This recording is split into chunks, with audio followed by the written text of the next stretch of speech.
ತಮಿಳುನಾಡಿಗೆ ಕಾವೇರಿ ನೀರು ಹರಿಸುವಂತೆ ಸಿಡಬ್ಲ್ಯೂಆರ್ಸಿ ಆದೇಶಿಸಿದೆ. ವಾದ ಮಂಡನೆಯಲ್ಲಿ ಕರ್ನಾಟಕ ಸರ್ಕಾರ ವಿಫಲವಾಗಿದೆ. ರಾಹುಲ್ ಗಾಂಧಿ ಜೊತೆ ಡಿಕೆಶಿ ಪ್ರತಿಭಟನೆಗೆ ಕೂರೋ ಬದಲು ವಕೀಲರ ಜೊತೆ ಕುಳಿತಿದ್ರೆ ನಮ್ಮ ನೀರು ಉಳಿಸಿಕೊಳ್ಳಬಹುದಿತ್ತು. ಸರ್ಕಾರದ ಫೇಲ್ಯೂರ್ನಿಂದ ಮಂಡ್ಯ, ಬೆಂಗಳೂರಿನ ಜನರಿಗೆ ಅನ್ಯಾಯವಾಗಿದೆ ಅಂತ ವಿಪಕ್ಷಗಳು ಆಕ್ರೋಶವನ್ನು ಹೊರಹಾಕಿವೆ.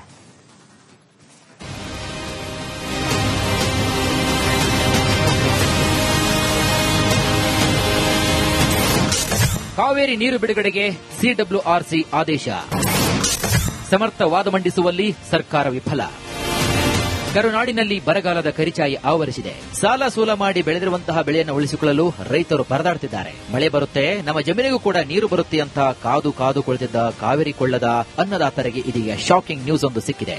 ಅದೇ ತಮಿಳುನಾಡಿಗೆ ನಿತ್ಯ 3500 ಕ್ಯೂಸೆಕ್ ಕಾವೇರಿ ನೀರು ಹರಿಸುವಂತೆ ಸಿಡಬ್ಲ್ಯೂಆರ್ಸಿ ಸೂಚನೆ ನೀಡಿರುವಂತದ್ದು.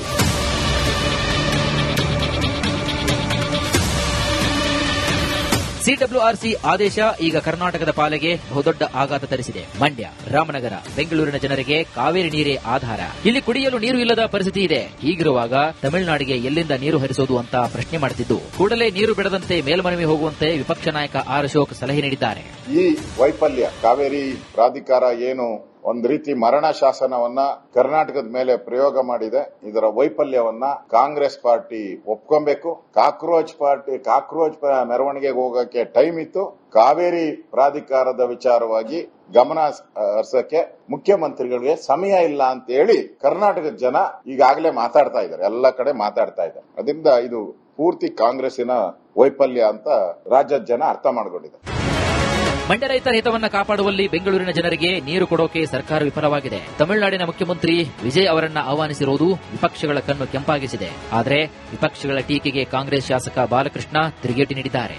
ಈ ದೇಶ ಆಳ್ತಿರ್ತಕ್ಕಂಥವ್ರನ್ನ ಕರೆದು ಅದ್ರ ಬಗ್ಗೆ ಚರ್ಚೆ ಮಾಡಲಿ ಅಂತ ನಾನು ಹೇಳೋದು. ದೇಶ ಆಳ್ತಾವ್ರಲ್ಲ ಆ ಪಾರ್ಟಿಯವ್ರನ್ನ ಕರೆದ್ರಿ ಇಲ್ಲಿ, ಅವ್ರು ಏನ್ ನಮಗೆ ಸಜೆಷನ್ ಕೊಡ್ತಾರೆ, ಅವ್ರು ಯಾವ ರೀತಿ ಗೈಡ್ ಮಾಡ್ತಾರೆ ನಮಗೆ, ಅದ್ರ ಮೇಲೆ ನೋಡೋಣ ಮುಂದೆ ನಮ್ಮ ಮುಖ್ಯಮಂತ್ರಿಗಳು ತೀರ್ಮಾನ ತಗೊಳ್ಳಿ. ಅದಕ್ಕೆ ನಾನು ಹೇಳಿದ ಕೂಡಲೇ ಆಲ್ ಪಾರ್ಟಿ ಮೀಟಿಂಗ್ ಕರಿಬೇಕು ಅಂತ ನಾನು ಒತ್ತಾಯ ಮಾಡ್ತೀನಿ. ಮುಖ್ಯಮಂತ್ರಿಗಳು ಕೂಡಲೇ ಕರಿಬೇಕು, ಎಲ್ಲಾರನ್ನೂ ಕರಿಬೇಕು. ಇದು ಒಬ್ಬ ಜವಾಬ್ದಾರಿ ಅಲ್ಲ, ಯಾರೋ ಇದು ಆಡಳಿತ ಪಕ್ಷ ಅಥವಾ ವಿರೋಧ ಪಕ್ಷದ ಜವಾಬ್ದಾರಿ ಅಲ್ಲ. ಇದು ನಮ್ಮ ರೈತರ ಮತ್ತೆ ಬೆಂಗಳೂರಿನ ನಾಗರಿಕರ ಬದುಕಿನ ಪ್ರಶ್ನೆ ಇದು. ಅದರಿಂದ ಎಲ್ಲರೂ ಕೂಡ ಜವಾಬ್ದಾರರಾಗಬೇಕು. ಇದಕ್ಕೆ ಇದು ಸಾಧಕ ಬಾಧಕ ಚರ್ಚೆ ಆಗ್ಬೇಕಲ್ಲ. ಇದು ಮಳೆ ಕೊರತೆಯಿಂದ ಒಪ್ಪಂದದ ಪ್ರಕಾರ ತಮಿಳುನಾಡಿಗೆ ನೀರು ಪೂರೈಸಲಾಗುತ್ತಿಲ್ಲ. ಸಿಡಬ್ಲ್ಯೂಆರ್ಸಿ ಸಲಹೆಯನ್ನ ಸಿಡಬ್ಲ್ಯೂಎಂಎನಲ್ಲಿ ಪ್ರಶ್ನೆ ಮಾಡಲು ಅವಕಾಶವಿದೆ. ಇದನ್ನ ಸರ್ಕಾರ ಎಷ್ಟರ ಮಟ್ಟಿಗೆ ಸದ್ಬಳಕೆ ಮಾಡಿಕೊಳ್ಳುತ್ತೋ ಕಾದು ನೋಡಬೇಕಾಗಿದೆ. ತಮಿಳುನಾಡಿಗೆ ಕಾವೇರಿ ನೀರು ಹರಿಸುವಂತೆ ಸಿಡಬ್ಲ್ಯೂಆರ್ಸಿ ಆದೇಶಿಸಿದೆ. ವಾದ ಮಂಡನೆಯಲ್ಲಿ ಕರ್ನಾಟಕ ಸರ್ಕಾರ ವಿಫಲವಾಗಿದೆ. ರಾಹುಲ್ ಗಾಂಧಿ ಜೊತೆ ಡಿಕೆಶಿ ಪ್ರತಿಭಟನೆಗೆ ಕೂರೋ ಬದಲು ವಕೀಲರ ಜೊತೆ ಕುಳಿತಿದ್ರೆ ನಮ್ಮ ನೀರು ಉಳಿಸಿಕೊಳ್ಳಬಹುದಿತ್ತು. ಸರ್ಕಾರದ ಫೇಲ್ಯೂರ್ನಿಂದ ಮಂಡ್ಯ, ಬೆಂಗಳೂರಿನ ಜನರಿಗೆ ಅನ್ಯಾಯವಾಗಿದೆ ಅಂತ ವಿಪಕ್ಷಗಳು ಆಕ್ರೋಶವನ್ನು ಹೊರಹಾಕಿವೆ.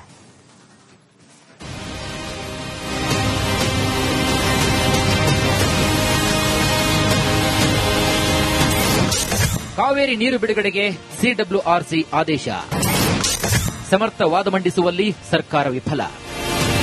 ಕರುನಾಡಿನಲ್ಲಿ ಬರಗಾಲದ ಕರಿಚಾಯಿ ಆವರಿಸಿದೆ. ಸಾಲ ಸೂಲ ಮಾಡಿ ಬೆಳೆದಿರುವಂತಹ ಬೆಳೆಯನ್ನು ಉಳಿಸಿಕೊಳ್ಳಲು ರೈತರು ಪರದಾಡುತ್ತಿದ್ದಾರೆ. ಮಳೆ ಬರುತ್ತೆ, ನಮ್ಮ ಜಮೀನಿಗೂ ಕೂಡ ನೀರು ಬರುತ್ತೆ ಅಂತ ಕಾದು ಕಾದು ಕುಳಿತಿದ್ದ ಕಾವೇರಿ ಕೊಳ್ಳದ ಅನ್ನದಾತರಿಗೆ ಇದೀಗ ಶಾಕಿಂಗ್ ನ್ಯೂಸ್ ಒಂದು ಸಿಕ್ಕಿದೆ. ಅದೇ ತಮಿಳುನಾಡಿಗೆ ನಿತ್ಯ 3500 ಕ್ಯೂಸೆಕ್ ಕಾವೇರಿ ನೀರು ಹರಿಸುವಂತೆ ಸಿಡಬ್ಲ್ಯೂಆರ್ಸಿ ಸೂಚನೆ ನೀಡಿರುವಂತದ್ದು.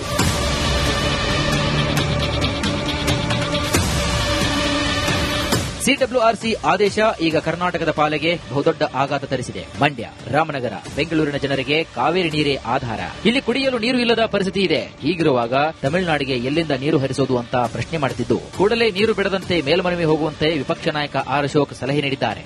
ಈ ವೈಫಲ್ಯ ಕಾವೇರಿ ಪ್ರಾಧಿಕಾರ ಏನು ಒಂದು ರೀತಿ ಮರಣ ಶಾಸನವನ್ನ ಕರ್ನಾಟಕದ ಮೇಲೆ ಪ್ರಯೋಗ ಮಾಡಿದೆ. ಇದರ ವೈಫಲ್ಯವನ್ನ ಕಾಂಗ್ರೆಸ್ ಪಾರ್ಟಿ ಒಪ್ಕೊಬೇಕು. ಕಾಕ್ರೋಚ್ ಮೆರವಣಿಗೆಗೆ ಹೋಗಕ್ಕೆ ಟೈಮ್ ಇತ್ತು.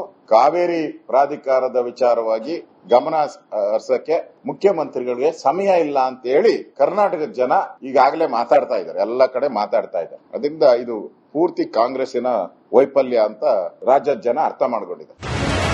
ಮಂಡ್ಯ ರೈತರ ಹಿತವನ್ನ ಕಾಪಾಡುವಲ್ಲಿ ಬೆಂಗಳೂರಿನ ಜನರಿಗೆ ನೀರು ಕೊಡೋಕೆ ಸರ್ಕಾರ ವಿಫಲವಾಗಿದೆ. ತಮಿಳುನಾಡಿನ ಮುಖ್ಯಮಂತ್ರಿ ವಿಜಯ್ ಅವರನ್ನ ಆಹ್ವಾನಿಸಿರುವುದು ವಿಪಕ್ಷಗಳ ಕಣ್ಣು ಕೆಂಪಾಗಿಸಿದೆ. ಆದರೆ ವಿಪಕ್ಷಗಳ ಟೀಕೆಗೆ ಕಾಂಗ್ರೆಸ್ ಶಾಸಕ ಬಾಲಕೃಷ್ಣ ತಿರುಗೇಟು ನೀಡಿದ್ದಾರೆ. ಈ ದೇಶ ಆಳ್ತಿರ್ತಕ್ಕಂಥವ್ರನ್ನ ಕರೆದು ಅದ್ರ ಬಗ್ಗೆ ಚರ್ಚೆ ಮಾಡ್ಲಿ ಅಂತ ನಾನು ಹೇಳೋದು. ದೇಶ ಆಳ್ತವ್ರಲ್ಲ ಆ ಪಾರ್ಟಿಯವ್ರನ್ನ ಕರೆದ್ರಿಲ್ಲಿ ಅವ್ರು ಏನ್ ನಮಗೆ ಸಜೆಷನ್ ಕೊಡ್ತಾರೆ, ಅವ್ರು ಯಾವ ರೀತಿ ಗೈಡ್ ಮಾಡ್ತಾರೆ ನಮಗೆ, ಅದ್ರ ಮೇಲೆ ನೋಡೋಣ ಮುಂದೆ ನಮ್ಮ ಮುಖ್ಯಮಂತ್ರಿಗಳು ತೀರ್ಮಾನ ತಗೊಳ್ಳಿ. ಅದಕ್ಕೆ ನಾನು ಹೇಳಿದ ಕೂಡಲೇ ಆಲ್ ಪಾರ್ಟಿ ಮೀಟಿಂಗ್ ಕರಿಬೇಕು ಅಂತ ನಾನು ಒತ್ತಾಯ ಮಾಡ್ತೀನಿ. ಮುಖ್ಯಮಂತ್ರಿಗಳು ಕೂಡಲೇ ಕರಿಬೇಕು, ಎಲ್ಲಾರನ್ನೂ ಕರಿಬೇಕು. ಇದು ಒಬ್ಬ ಜವಾಬ್ದಾರಿ ಅಲ್ಲ, ಯಾರೋ ಇದು ಆಡಳಿತ ಪಕ್ಷ ಅಥವಾ ವಿರೋಧ ಪಕ್ಷದ ಜವಾಬ್ದಾರಿ ಅಲ್ಲ. ಇದು ನಮ್ಮ ರೈತರ ಮತ್ತೆ ಬೆಂಗಳೂರಿನ ನಾಗರಿಕರ ಬದುಕಿನ ಪ್ರಶ್ನೆ. ಇದು ಅದರಿಂದ ಎಲ್ಲರೂ ಕೂಡ ಜವಾಬ್ದಾರರಾಗಬೇಕು. ಇದಕ್ಕೆ ಇದು ಸಾಧಕ ಬಾಧಕ ಚರ್ಚೆ ಆಗ್ಬೇಕಲ್ಲ. ಇದು ಮಳೆ ಕೊರತೆಯಿಂದ ಒಪ್ಪಂದದ ಪ್ರಕಾರ ತಮಿಳುನಾಡಿಗೆ ನೀರು ಪೂರೈಸಲಾಗುತ್ತಿಲ್ಲ. ಸಿಡಬ್ಲ್ಯೂಆರ್ಸಿ ಸಲಹೆಯನ್ನ ಸಿಡಬ್ಲ್ಯೂಎಂಎನಲ್ಲಿ ಪ್ರಶ್ನೆ ಮಾಡಲು ಅವಕಾಶವಿದೆ. ಇದನ್ನ ಸರ್ಕಾರ ಎಷ್ಟರ ಮಟ್ಟಿಗೆ ಸದ್ಬಳಕೆ ಮಾಡಿಕೊಳ್ಳುತ್ತೋ ಕಾದು ನೋಡಬೇಕಾಗಿದೆ.